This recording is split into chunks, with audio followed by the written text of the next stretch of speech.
नमस्कार, SBT news में आपका स्वागत है। पेश है 27 फरवरी मंगलवार सुबह 11:15 बजे राजस्थान की बड़ी खबरें। प्रधानमंत्री नरेंद्र मोदी ने रेलवे की 41,000 करोड़ की लागत से शुरू होने वाली 2,000 से अधिक परियोजनाओं का वर्चुअल शिलान्यास और उद्घाटन किया। इस दौरान पीएम ने फतेहपुर शेखावाटी रेलवे स्टेशन का रिनोवेशन और सीकर झुंझुनू बाईपास पर बनाई जाने वाली 4 लेन पुलिया का शुभारंभ किया। सीकर सांसद सुमेधानंद सरस्वती ने बताया कि दासा की ढाणी फाटक संख्या 189 पर आरओबी और अंडरब्रिज का निर्माण कार्य शुरू हो गया है। राजस्थान के मुख्यमंत्री भजनलाल शर्मा ने प्रधानमंत्री नरेंद्र मोदी द्वारा रेलवे स्टेशनों के पुनर्विकास कार्यों के शिलान्यास और अन्य कार्यों के लोकार्पण कार्यक्रम के तहत जयपुर के सांगानेर रेलवे स्टेशन पर आयोजित कार्यक्रम में शिरकत की। प्रधानमंत्री का इन सौगातों के लिए आभार व्यक्त किया। इस अवसर पर शर्मा ने कहा कि मोदी जी के कुशल नेतृत्व में विकसित भारत की परिकल्पना को साकार करने में रेलवे महत्वपूर्ण भूमिका निभा रहा है। आधुनिकीकरण के साथ साथ रेलवे में विश्व स्तरीय सुविधाएं विकसित की जा रही है, जिससे आमजन को राहत मिल रही है। भारतीय रिजर्व बैंक ने सोमवार को देश भर में वित्तीय साक्षरता सप्ताह 2024 की शुरुआत की, जो कि 1 मार्च तक जारी रहेगा। इसका विषय करो सही शुरुआत, बनो वित्तीय स्मार्ट है। ये एक अखिल भारतीय जागरूकता कार्यक्रम है, जिसका उद्देश्य बचत और कंपाउंडिंग की शक्ति, छात्रों के लिए बैंकिंग आवश्यकताएं, डिजिटल और साइबर स्वच्छता जैसे विषयों के बारे में जागरूकता पैदा करना है। राजस्थान के मुख्यमंत्री भजनलाल शर्मा ने सोमवार को जयपुर में एक कार्यक्रम से लौटते समय बीच रास्ते में रुककर चाय की थड़ी पर आम आदमी की तरह चाय का आनंद लिया। उन्होंने थड़ी पर मौजूद लोगों से आत्मीयता से बात की। मुख्यमंत्री की सादगी देखकर लोग अभिभूत हो गए। इस दौरान सांसद रामचरण बोहरा भी मुख्यमंत्री के साथ थे। इस अवसर पर मुख्यमंत्री ने कहा कि प्रधानमंत्री नरेंद्र मोदी द्वारा स्ट्रीट वेंडर को आर्थिक प्रोत्साहन देने के लिए PM street vendor Atmanirbhar Nidhi योजना की शुरुआत की गई है। साथ ही वोकल फॉर लोकल के द्वारा स्वदेशी उत्पादों को बढ़ावा दिया जा रहा है। राजस्थान के शिक्षा मंत्री मदन दिलावर ने बाड़मेर में कहा कि माताओं बहनों का अपमान करने वाले टीचर्स की कुंडली तैयार करा रहा हूं।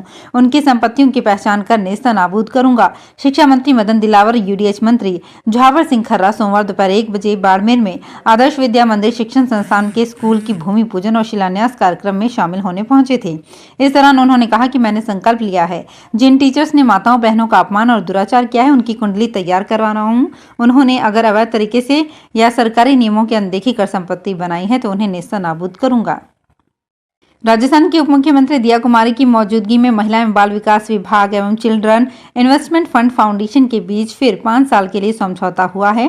विभाग के शासन सचिव कृष्ण कुणाल तथा को executive director India Manjula Singh के मध्य सोमवार को सचिवालय में इस समझौते पर हस्ताक्षर किए गए।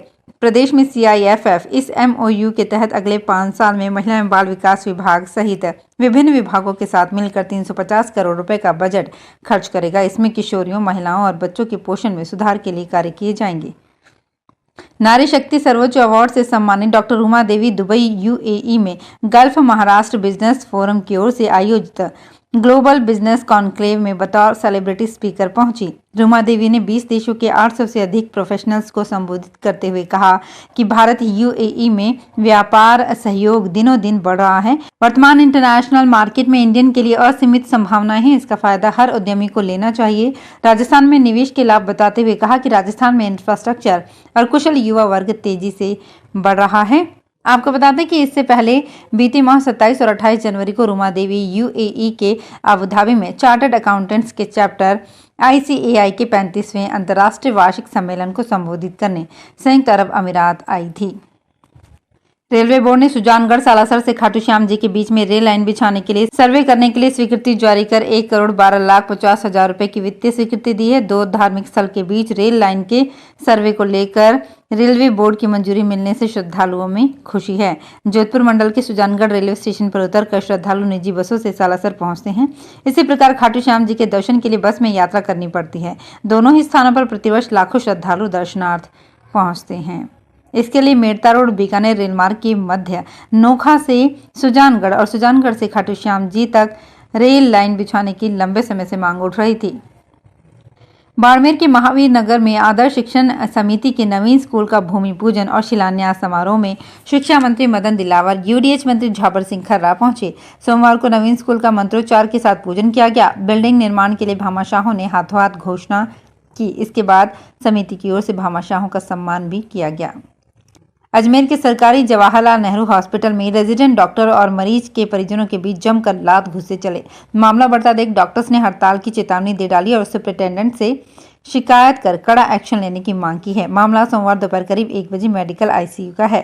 डॉक्टर का आरोप है कि मरीज देखने के दौरान उनके परिजनों ने बदसलूकी की और बाद में कमरे से बाहर बुलाकर पिटाई करने लगे। वहीं मरीज के परिजनों का आरोप है कि राउंड अप के दौरान डॉक्टर ने फाइल फेंकी और कहा सुनी के बाद पिटाई कर डाली। ये पूरी घटना हॉस्पिटल के सीसीटीवी कैमरे में कैद हो गई है।